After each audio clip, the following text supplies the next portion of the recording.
Ah, grande question. Est-ce que tu as remarqué à quel point on voit souvent des émotions comme un problème? Combien de fois est-ce que tu t'es dit « Oh, j'en ai marre, je suis trop sensible, je pleure tout le temps.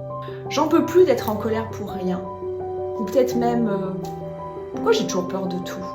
Si tu veux, ce qu'il y a, c'est qu'on t'a pas appris à l'école que tes émotions, en fait, elles ont un message pour toi.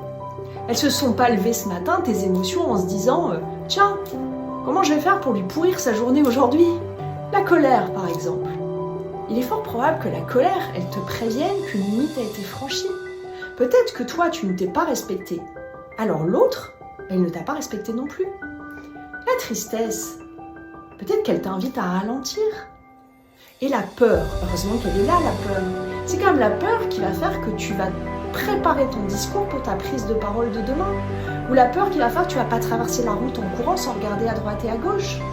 Donc finalement, elles sont vachement utiles, tes émotions. Mais voilà, les accueillir, c'est complètement différent que de te laisser submerger.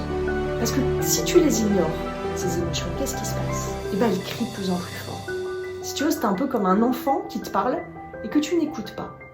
Mais il va parler de plus en plus fort jusqu'à crier pour attirer ton attention. Et une fois que tu l'écoutes, qu'est-ce qui se passe? Naturellement, il se calme. Alors, si tu veux être en paix avec toi-même, commence peut-être par faire la paix avec tes émotions. Peut-être même que tu peux les remercier du super job qu'elles font pour toi chaque jour.